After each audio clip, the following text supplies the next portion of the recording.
자, 한번 들어가 봅시다. 일단 오답률 상위 10위부터 한번 볼게요. 이게 제가 몇 개의 사이트를 한번 이렇게 들여다봤는데 사이트마다 오답률 1위, 2위가 좀 다르더라고요. 그렇죠? 그래서 전 대성에 속해 있으니까 대성 거로 좀 잡아보려고 했는데 그래도 대성 거 표본보다는 EBS 표본이 더 많지 않을까? 전국 단위니까. 그래서 EBS 표본 기준으로 네, 오답률을 잡았고요.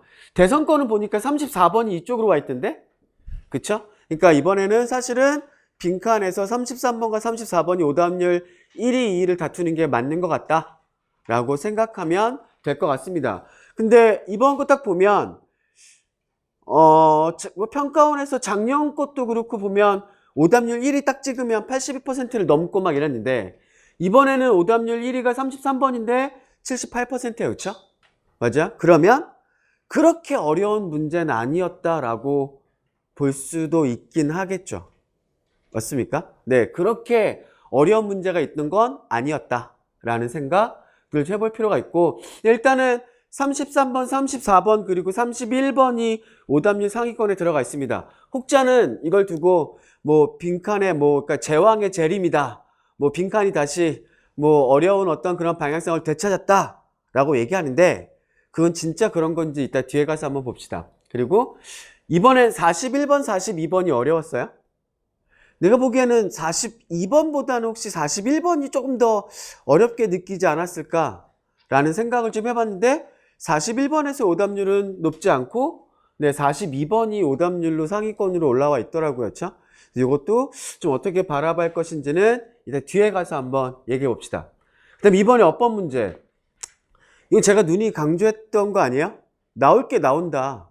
그리고 이번에도 어법 문제도 나올 게 나왔잖아. 그렇지? 맞아? 그러니까 이번에 어법 문제에서 약간 페이크가 들어가 있어요.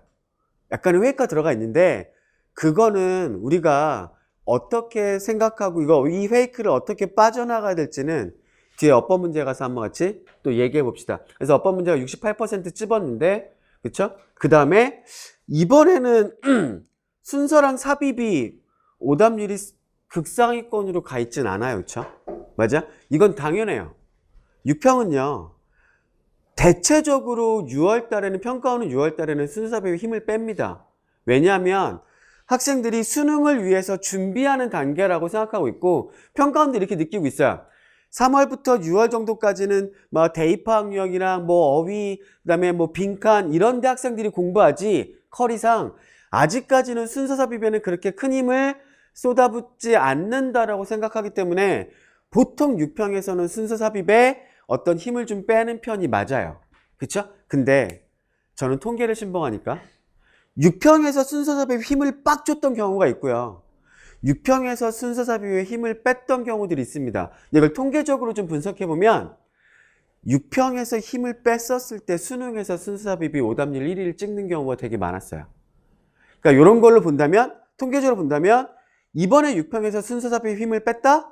그러면 올해 수능에서는 순서삽입이 좀 힘을 많이 줘가지고 나올 가능성이 좀 있다라는 생각. 그쵸? 그래서 순서삽입에 우리가 좀 더 명확하게 좀 방향성도 잡고 공부를 하는 것도 필요할 거다라는 생각들을 좀 해봅니다. 그 다음에 뭐 어휘가 30번이 오답률 6위로 들어가 있죠. 그 다음에 31번, 그 다음에 40번, 38번, 23번 순서인데 사실은 저는 문제들을 이렇게 제가 먼저 풀어보면서 이번에 애들이 23번을 좀 어렵게 느끼지 않았을까라는 생각을 해봤는데 그래도 오답률은 뒤쪽으로 좀 빠져 있네요. 그렇죠? 맞아요? 자, 요렇게까지 한번 10개를 한번 살펴봤습니다. 지금 세부적으로 한번 들어가 봅시다. 이번에 6평의 난이도 이걸 제일 많이 궁금할 거잖아. 그렇지? 맞아요? 근데 그러니까 이런 부분들로 먼저 얘기를 좀 해보고 싶어요. 23학년도 수능 1등급 비율이 7.8%였습니다. 그치? 맞아? 22학년도 수능 1등급 비율이 몇 퍼센트인지 알아요, 혹시? 몇 퍼센트였죠? 6.45% 정도에서 맞춰졌습니다. 그쵸? 맞아요?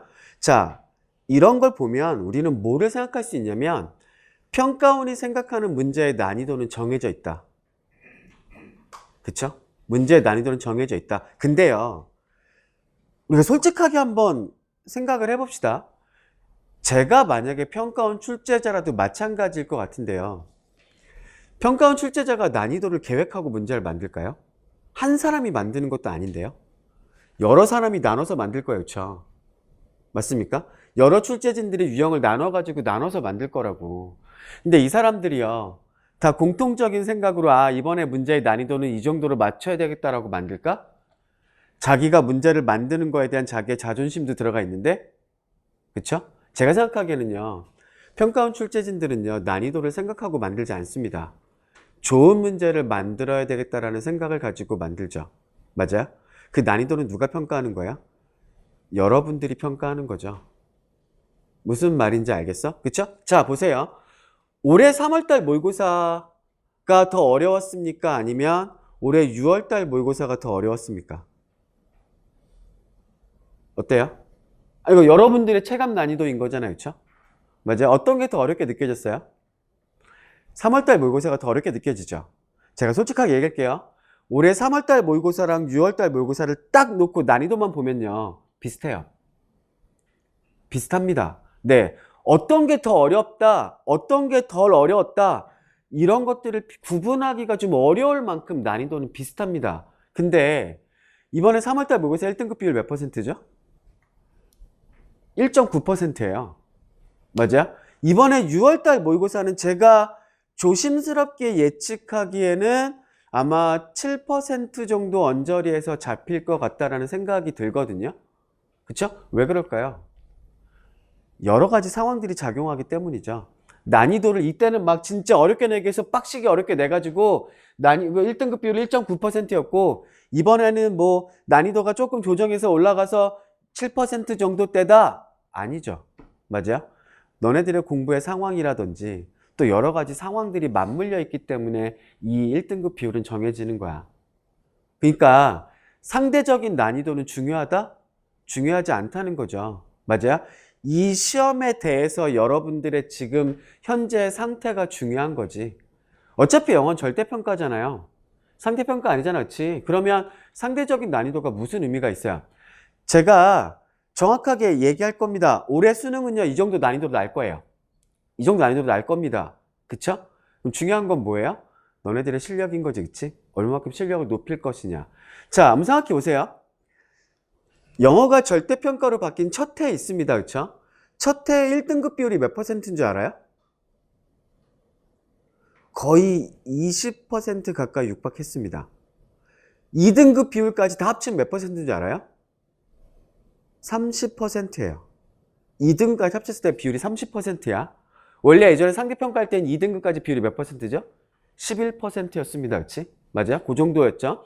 30%. 그럼 평가원은요, 일부러, 이번에 문제를 겁나 쉽게 내야지 라고 생각해서 그때 문제를 이렇게 쉽게 냈던 걸까요? 아니에요. 이 1등급 비율 이런 거 가지고, 네, 난이도를 평가하는 게 얼마나 어리석은 얘기냐면, 그걸 보면 알 수 있어요. 그때 당시 2등급까지의 비율이 30%였습니다. 그럼 이때 문제는 개 쉬웠을까요? 너네 표현대로? 아니야. 그때는 어떤 상황이 있었는 줄 알아요? 그때는 여러 가지 상황들이 있었는데 가장 큰 상황이 있어요. 어떤 상황이냐면 영어가 절대평가로 바뀌고 나서 학생들의 영어 절대 공부량은 떨어집니다. 그쵸? 나는 90점만 맞으면 돼. 아니, 나는 80점만 맞으면 돼. 이 생각을 하게 되니까 영어에서 힘을 쭉 빼죠. 맞아요? 그러면 학생들이 공부 안 하기 시작해요. 그러면서 어떤 생각들이 이제 팽배해지기 시작하냐면, 그래, 내가 90점 맞으면 되니까 수능 영어에서 제일 어려운 유형인 빈칸 버려. 빈칸은 버리고 나머지 거 다 맞을게 그 대신 해서 이런 생각이 있죠. 그러니까 어때요? 이제 빈칸은 그러면 낭만적으로 찍자. 뭐 찍고 하나 두 개 맞으면 땡큐고 아니어도 괜찮아. 나머지 거에서 다 맞으면 되니까 이 생각을 갖게 된다고. 그쵸? 그러면서 애들이 요행을 바라게 되죠. 그러니까 어떤 일이 일어나요? 빈칸에서 꼭 1번이 답이 한 번은 나온다더라. 그러니까 1번으로 버스를 세우자. 그러니까 이런 생각들이 나를 생각하죠. 그 애들이 어때요? 빈칸을요? 안 푸는 애들은 다 1번으로 찍고 넘어가는 거예요. 근데 그 해에 공교롭게도요, 1번이 답이었던 게 빈칸 4문제 중에 3문제였어요. 그러니 당연히 등급이 올라가겠지. 무슨 말인지 알겠어? 이게 난이도랑 상관이 있어요? 없죠? 맞아요? 그러니까 1등급 비율 갖고 난이도를 생각해보고 뭐 이렇게 이 정도 난이도겠구나라고 생각하는 건 제일 어리석은 짓이에요. 무슨 말인지 알죠? 제일 중요한 건 뭐다? 이 시험에 대한 나의 실력이다.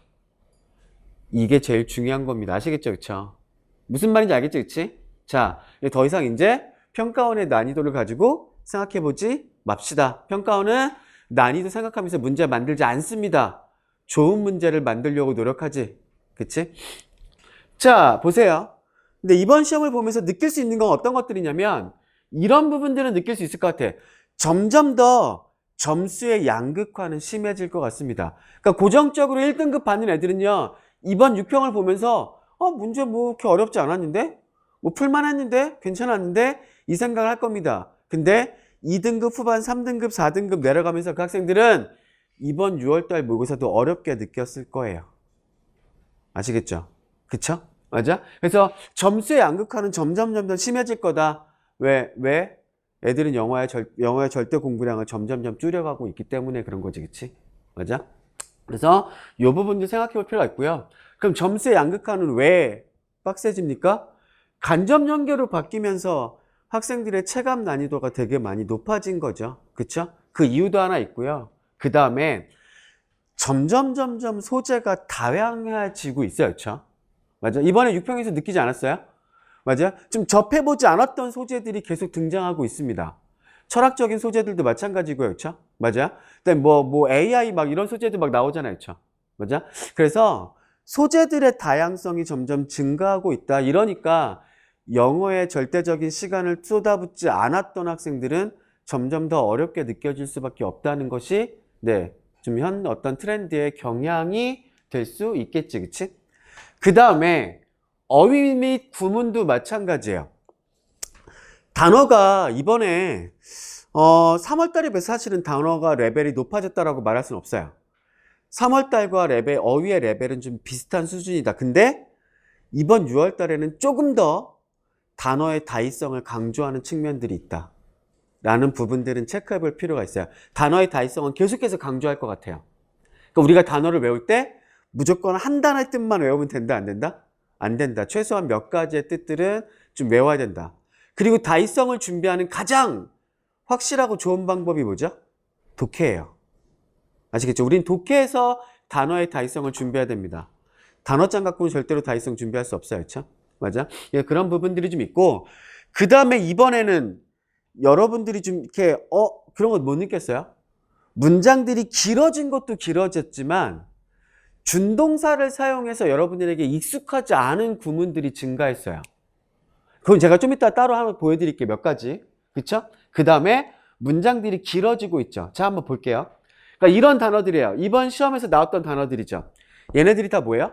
그러니까 익숙하지 않았던 구문들, 구문적 표현들이 늘어나고 있고요. 그 다음에 단어의 다의성도 되게 많이 강조하고 있죠. 우리 봐봐. 이 단어를 딱 마주하게 되면, 이 표현을 마주하게 되면 우리 머릿속에서 어떤 뜻이 떠오르죠? 뭐뭐 하는 정도까지 뭐 이렇게 해석할 거라고, 그렇지? 맞아요? 근데 얘는 어떤 뜻도 있어? 그런 뜻도 있지만 알아둬야 돼. 얘는 어떤 뜻도 있냐면 뭐뭐 하는 경우에는 이라는 뜻도 있어. 아시겠죠? 근데 이번 시험에서는 후자를 물어봤던 거지, 그치?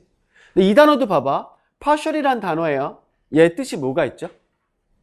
부분적인이란 뜻이 있습니다. 그렇죠? 그래서 막 부모님들이랑 막 이렇게 여행 같은 거 가면 호텔 그런 거 볼 때 막 얘는 오션뷰고 얘는 파셜뷰야. 그치? 파셜뷰가 뭐예요? 바다가 부분적으로만 보이는 거지. 그치? 그래서 파셜이란 단어는 부분적인이란 단어가 있습니다. 근데 이 단어가 어떤 뜻도 있다는 걸 알아야 돼요. 부분적인이라기 때문에 어떤 뜻도 생긴다? 어떤 뜻? 한쪽으로 치우쳐진이라는 뜻도 있어요. 아시겠죠? 그쵸? 한쪽으로 치우쳐진. 그러니까 이 말은 뒤집어서 얘기하면 공평하지 않은 이란 뜻도 있죠. 맞아요? 그 다음에 또 어떤 뜻도 있죠? 한쪽으로 치우쳐졌기 때문에 어떻게 의역될 수 있냐면 불안정한, 완전하지 않은 이런 뜻도 갖게 돼요. 그러니까 이런 뜻도 있다는 거 우리가 잡아서 나올 때마다 확인해야 되겠지, 그치? 그리고 외우셔야 됩니다. 그쵸? 근데 이 단어도 마찬가지고, 그다음에 이런 표현도 익숙하게 접근하지는 이렇게 많이 봤던 표현은 아닐 거야, 그치?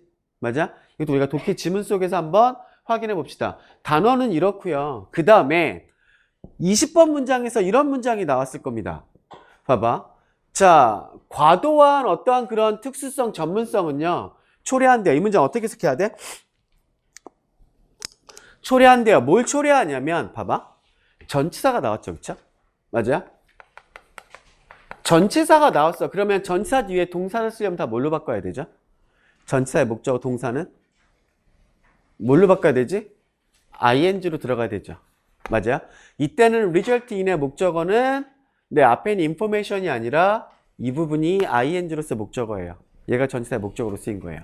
그러면 전치사와 동명사 사이를 삐집고 들어가는 이 명사, 얘는 하는 역할이 뭐라고 해석하면 돼요?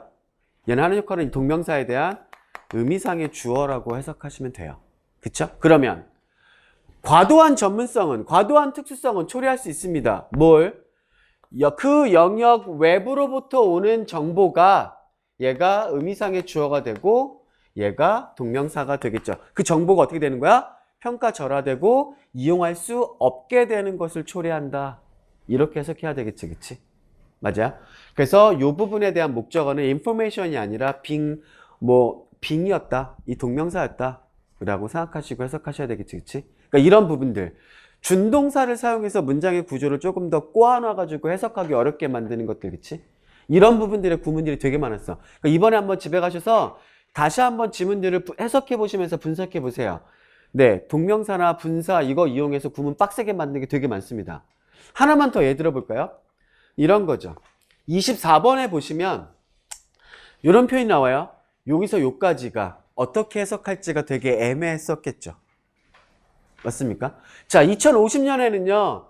뭐가 나와요? There may be three, four times죠. 그쵸? 여기서는 지금 as A, as B인데, 그치? 맞아? 이러면 B만큼 A 하던데 여기서도 구문 하나 생각해야죠. 앞에 뭐가 나오면? 배수가 나오면 3, 4, 4 times 나오잖아, 그치? 배수가 나오면 어떻게 된다? B보다 몇 배 더 A하다 이거지, 그치? 맞아? 요렇게 해석해야 되죠. 그러니까 2000년대에 비해서 승객당 어떤 이동된 어떤 그런 거리는 2050년에는 3배에서 4배 정도가 될 거다 이랬지, 그치? 그래 놓고 뭐가 들어갑니까? 자, infrastructures and energy price permitting 나오죠. 이게 분사구문이 들어간 거야. 그치? 그럼 이럴 때는 분사구문이면 시간의 부사절이었을 수도 있고 조건의 부사절이었을 수도 있을 겁니다. 근데 시간의 부사절과 조건의 부사절은 사실은 어떻게 해석하든 별 의미 차이에 어떤 영향은 없습니다. 그러니까 이거는 기반 시설과 에너지 가격이 허용한다면 허용하는 한 이런 식으로 해석되면 맞겠지, 그치? 그러니까 이거는 원래 if절이었을 거고 그 if절을 부로 바꾼 분사구문이다 라는 거지, 그치? 그러니까 이런 것도 붙잡고 해석할 수 있게끔 우리는 만들어 놔야 되겠지. 맞습니까? 자, 이런 부분들도 생각을 해야 돼요. 그 다음에 이번에 빈칸. 빈칸은요, 틀리는 데는 다 이유가 있어요. 그쵸? 이번에 빈칸 문제는요, 제가 풀어보면서 느꼈던 건, 우리가 빈칸을 공부했던 방법이 맞다. 라는 것들을, 자화자찬은 아닌데, 네. 우리가 공부한 방향성이 맞다. 라는 거지, 그치? 제가 빈칸에서 어떤 부분들을 강조했었죠? 빈칸에서는 크게 몇 가지 강조했습니까? 크게는 2가지를 강조했었습니다, 그치? 기억나요? 기억나요? 첫 번째가 뭐였죠? 빈칸에서 첫 번째가 뭐였어? 빈칸 문장이 필자의 의도고 나머지 문장은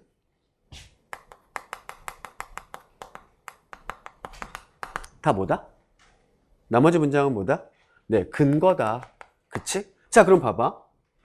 필자의 의도는 어떻죠? 한 지문에서 필자의 의도는 진짜 딱 구체적인 하나여야 돼요.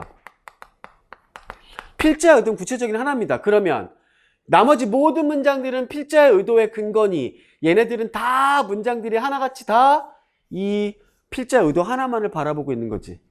그러니까 어때? 근거는 겹칠 수밖에 없다. 그래서 우리는 뭘 찾아야 된다? 근거들이 일관되게 말하는 방향성을 체크해야 된다. 그치? 절대로 빈칸은 풀려고 하지 마라. 너네 생각대로. 그치? 맞아요? 빈칸 문제는요, 풀려고 하는 순간 너네들의 가치 판단이 들어가게 되고요. 그러면 문제는 틀릴 가능성이 높아요. 그냥 무조건 팩트 체크만 한다고 생각하세요. 아시겠죠? 빈칸 문제는 푸는 게 아니라 찾는 거예요. 뭘 찾아야 돼? 근거들이 일관되게 어떤 방향성을 얘기하고 있는지를 찾아야 되는 거지. 맞아? 그 다음 두 번째가 뭐였죠? 우리가 필자가 아닌 이상 뭐예요? 빈칸에 들어갈 정확한 워딩을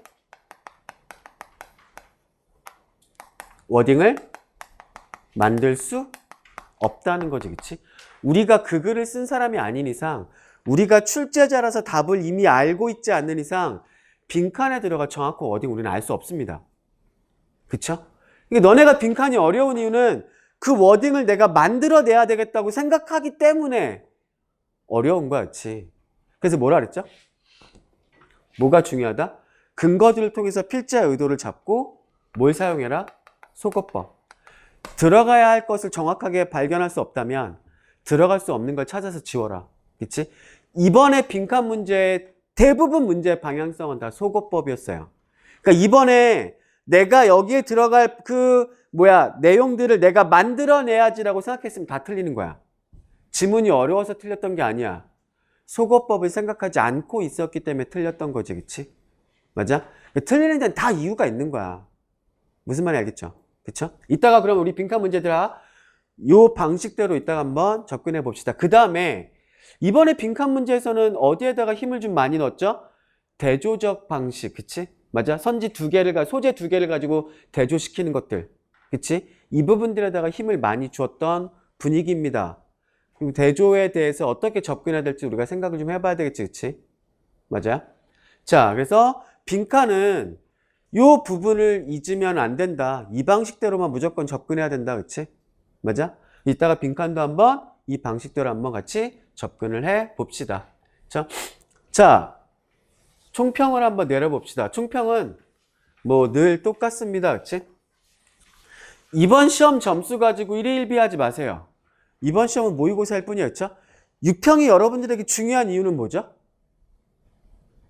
뭐지? 네. 여러분들 부족한 부분들을 체크하는 것들이 가장 그걸 하기 위해서 중요한 거야.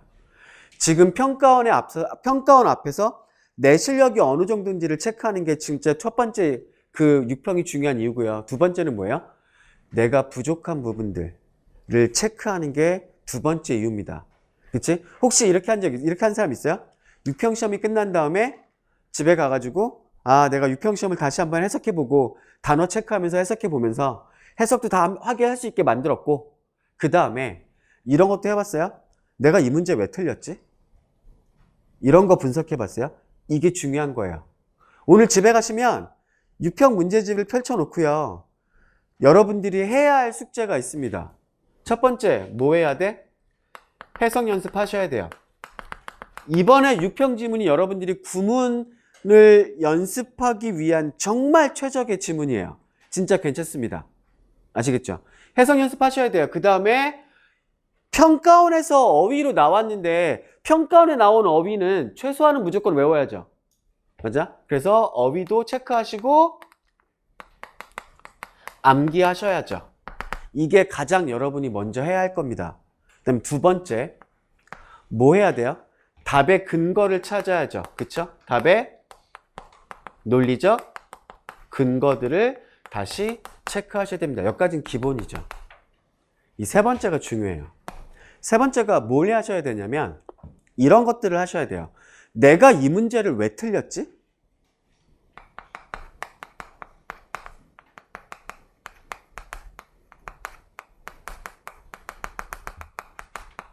그치? 어떤 이유 때문에 이 문제를 틀린 거지? 뭐 첫 번째, 내가 단어가 너무 약했나? 내가 이 지문에 나왔던 단어들이 모르는 단어들이 너무 많았네. 그치? 단어가 약했나? 또 아니면 두 번째, 내가 이 지문이 해석이 잘 안 됐어. 이럴 수도 있겠죠, 그쵸? 맞아? 해석적인 부분들이 안 됐는지 이거 체크할 수 있겠지. 세 번째, 또 이런 거지. 내가 전통적으로 나는 이 유형이 약하네. 내가 계속해서 이 유형이 약해. 어떤 유형적 접근도 있을 수 있겠죠. 맞아? 여러분들에게 부족한 부분들을 체크하셔야 돼요. 그쵸? 어떤 이유 때문에 이 문제를 틀렸는지를 생각하셔서 여러분에게 부족한 부분을 확실하게 스스로가 맞닥뜨리셔야 합니다. 그래서 그거를 언제까지 보완해야 돼? 상한학교 준비한 학생들은 무조건 상한학교 시험 전까지 보완하셔야죠. 그쵸? 맞아요. 그리고 길게는 구평 전까지는 보완하셔야죠. 계획을 세우셔야 돼요. 무슨 말인지 알겠어? 내가 이 부분이 약하구나. 나 이 부분을 무조건 잡아야 된다. 라는 생각 가지고 보완하셔야 됩니다. 그치? 이게 6평은 이 부분들을 체크하셔서 보완하기 위해서 제일 중요한 시험이지. 무슨 말인지 알겠어요? 그쵸? 꼭 이 부분들을 하셔야 됩니다. 그쵸? 그래서 그리고 이제는 6평 시험이 끝났으니까 이제는 뭐 할 때입니까? 문제들을 풀어야 될 때입니다. 그치? 예전까지는 정확도 막 이 부분들이 더 중요했고 접근 방식을 더 정확하게 체화하고 이런 것들이 중요했다면 이제는 문제를 풀어야 할 때다.